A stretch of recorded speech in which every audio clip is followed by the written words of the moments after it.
My name is Amirah. I was born into a strong Muslim family in northern Nigeria. My father was an imam. My mother taught women in the mosque. Islam was our life. Every morning, we woke up to the call to prayer.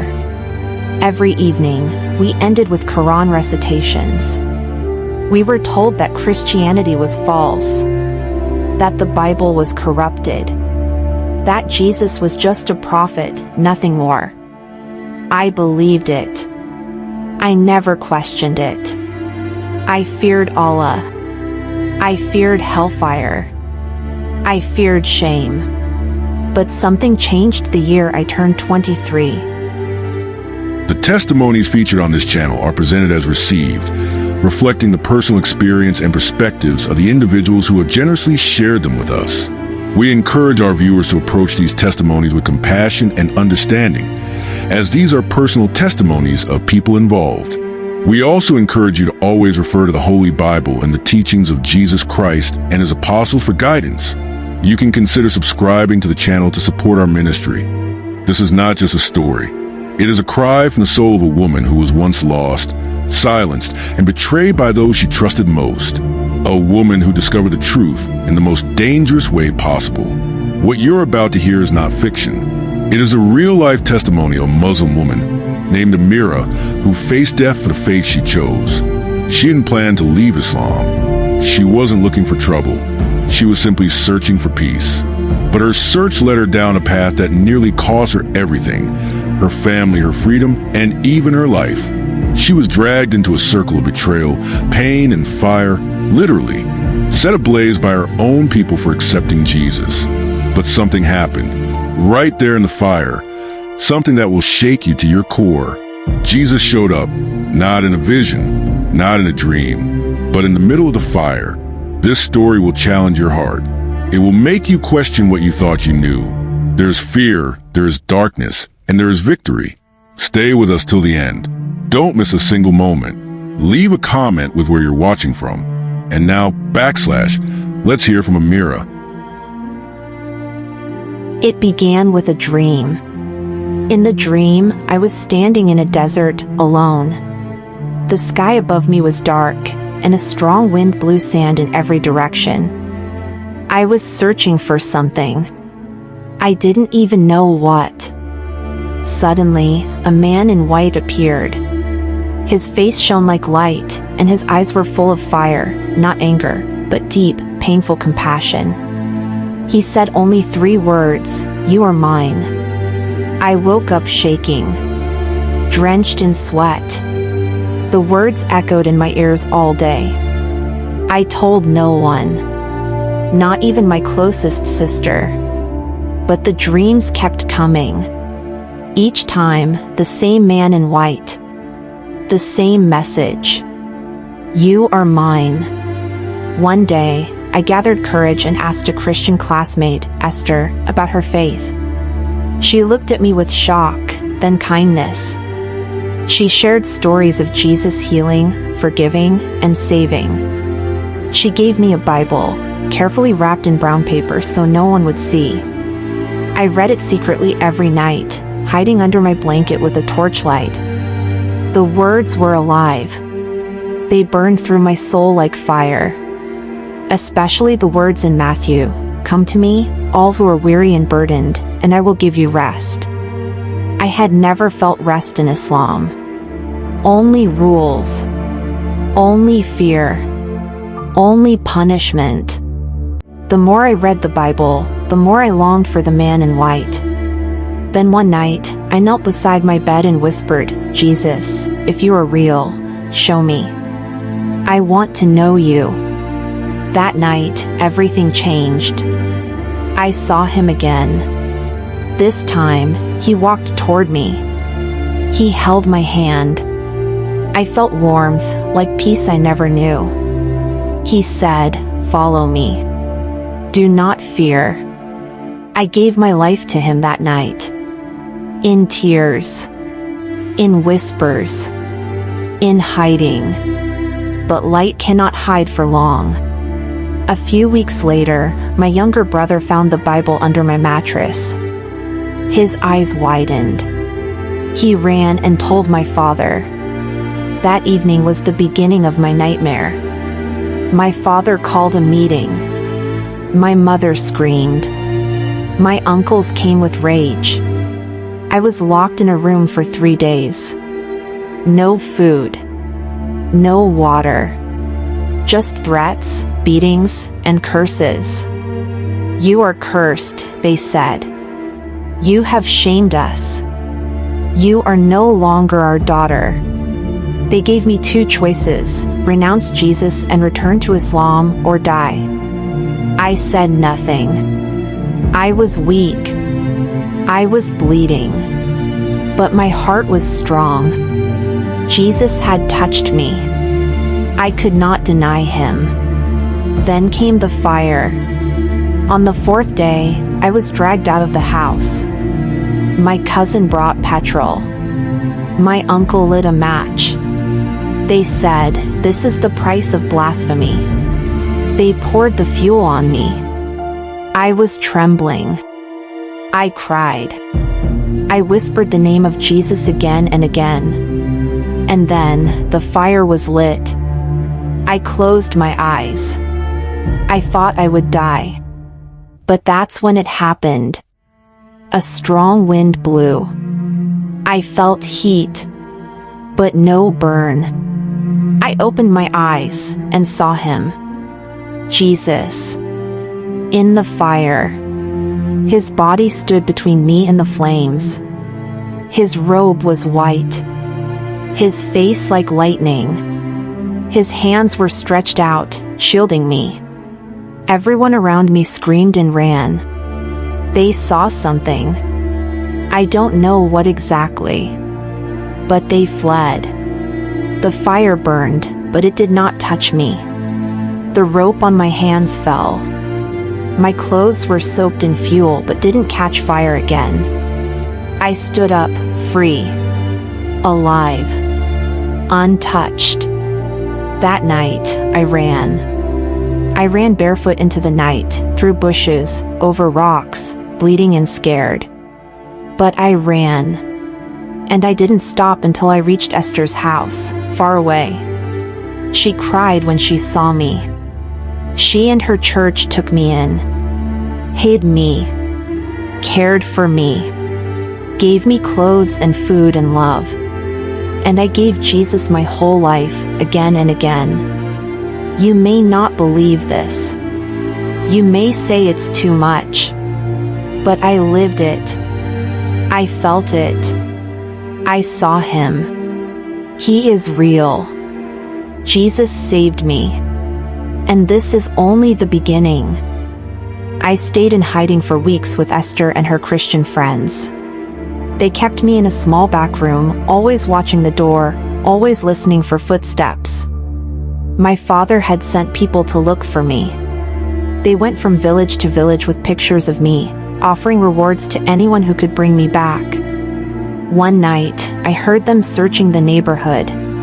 I heard my father's voice outside, calling my name with hate in his voice. I froze. I could hardly breathe. Esther put her hand over my mouth and whispered, "Trust God." They banged on doors, asking questions. They were so close, I could hear their sandals scraping the ground. I thought they would find me. I thought I would die. But God blinded them. They searched every other house. They even entered the compound, but they never checked the small back room where I was hiding. I knew Jesus was protecting me. I wanted to run far away, but I had no money, no ID, nothing. Everything I owned was gone. So I stayed. I prayed. I read the Bible every hour. That was when I found the verse that changed me forever. Isaiah 43 verse 2, "When you walk through the fire, you will not be burned, the flames will not set you ablaze." I cried when I read those words. I lived those words. God had fulfilled them in me. But my enemies didn't stop searching. My father swore to cleanse his family's shame with my blood. The rumor spread everywhere that I was dead. People said they saw me burning and I had died. But they did not know I had been rescued by the power of Jesus. After a month, it became too dangerous to stay with Esther. So the pastor of her church arranged for me to move to another city. They got me fake documents, new clothes, and money for the bus. The night before I left, I had a dream again. Jesus stood in front of me and said, "Go. I am with you. You will speak for me." I didn't fully understand what that meant, but I obeyed. When I arrived in the new city, I met Christians who took me in like family. They gave me a small room to live in. They taught me the Bible, taught me how to pray, and showed me love I had never known in Islam. But even in the new city, the fear never left me. Sometimes, I would hear men arguing outside, and my heart would stop. Was it my father's people? Had they tracked me down? Every knock on the door made me tremble. I could not sleep well. I had nightmares. In the dreams, I saw fire. I saw hands grabbing me, dragging me into flames. I would wake up screaming, sweating, my heart pounding. But every time, I would remember Jesus standing in the fire with me, and I found peace. One day, the local church asked me to share my testimony. I was scared. If my father's friends heard it, they might find me. But I could not keep silent. The day I stood in front of the church, I was shaking. My legs felt like they would break. But as soon as I opened my mouth, I felt strength like never before. I told them everything, the beatings, the threats, the fire, the miracle. The church was silent. Some were crying. Some were gasping. At the end, they stood up and prayed for me. And they said, "Amirah, you must tell the world." That day, I realized why Jesus saved me from the fire, so I could speak. My journey wasn't over. A month later, I heard that my cousin, the one who poured fuel on me, had died. People said he was burned in a house fire. When I heard that, my heart broke. I cried for him. I prayed, "Lord, forgive him. He didn't know what he was doing." That shocked me. Before Jesus, I would have rejoiced at my cousin's death. But now, I felt only sorrow. That was how I knew I had truly changed. I began to dream of going back to my village, even if it meant danger, to share about Jesus. But every pastor I spoke to warned me it was too risky. They were right. I heard my father was still searching for me. I heard my name was cursed in the mosque. I was no longer their daughter, I was their shame. Sometimes, that pain was worse than the fire. I missed my mother. I missed my siblings. I missed the smell of our kitchen, the sound of my sisters laughing. But I could not go back. Instead, I prayed for them night after night. One night, while praying, I had a vision. I saw my mother in her room, crying, calling my name. I saw Jesus standing next to her, reaching out to her. I believe one day, my mother will know Jesus too. In the second city, I joined a discipleship school. I wanted to know more about the Bible, to be strong, so that no one could ever shake my faith again. There were many days I still felt alone. Some Christians were afraid to talk to me. They thought I might be a spy.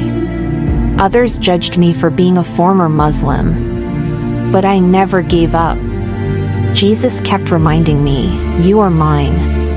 I began to write down my story in a small red notebook. Every detail. Every pain. Every miracle. Because one day, I want the whole world to know. Even now, telling you this story, I feel that same fear I felt that day they tried to burn me. The smell of fuel. the heat of the match. But greater than the fear, I feel love.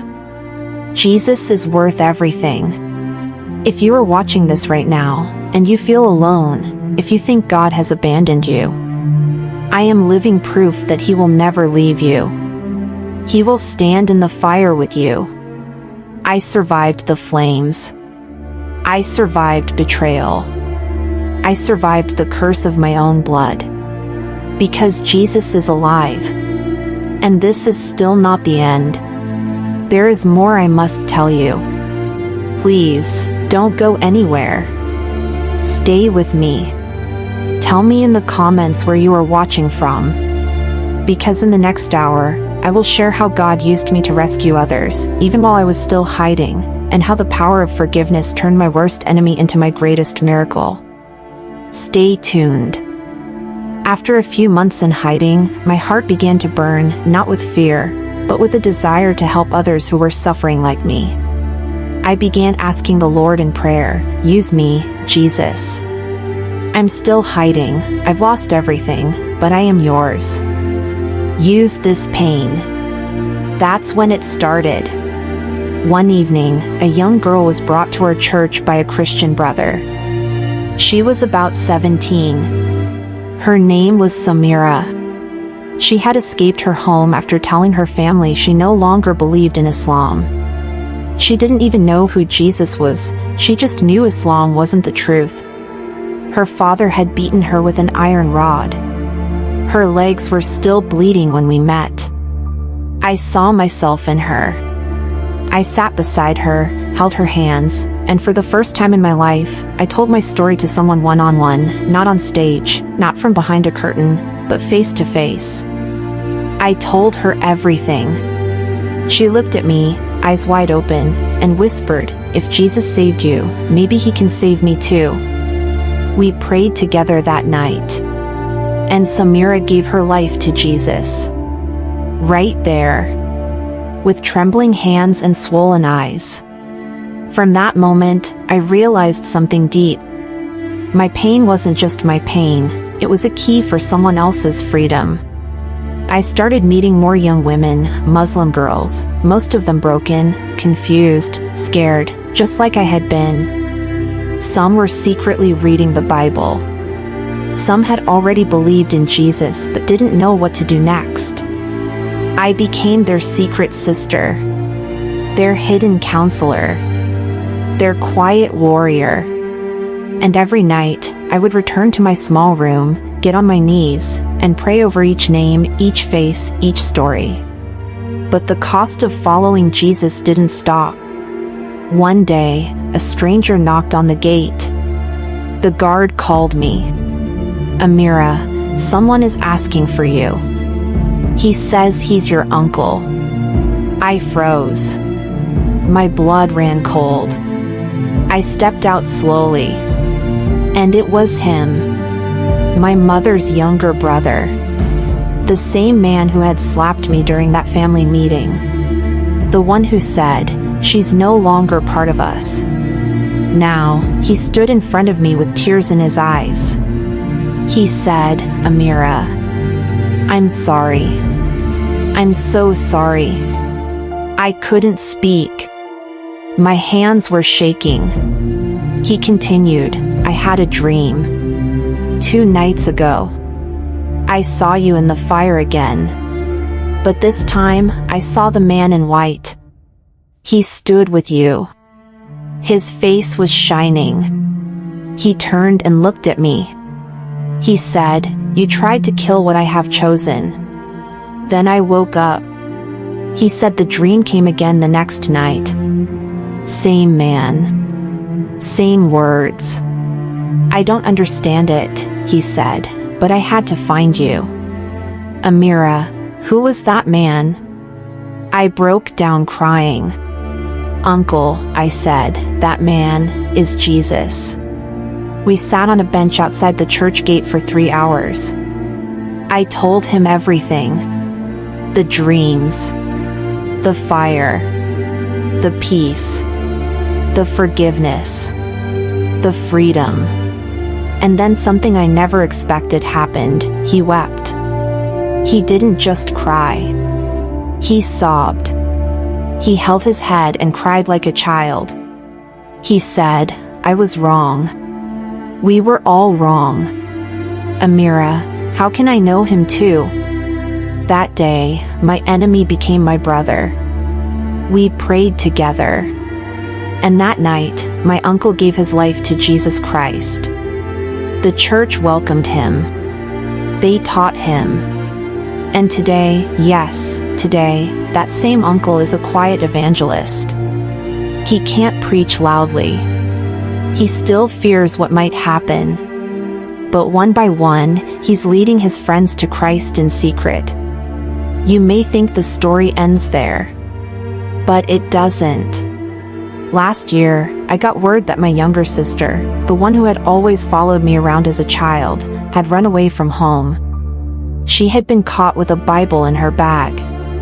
She's now hiding in another region. She has not yet contacted me.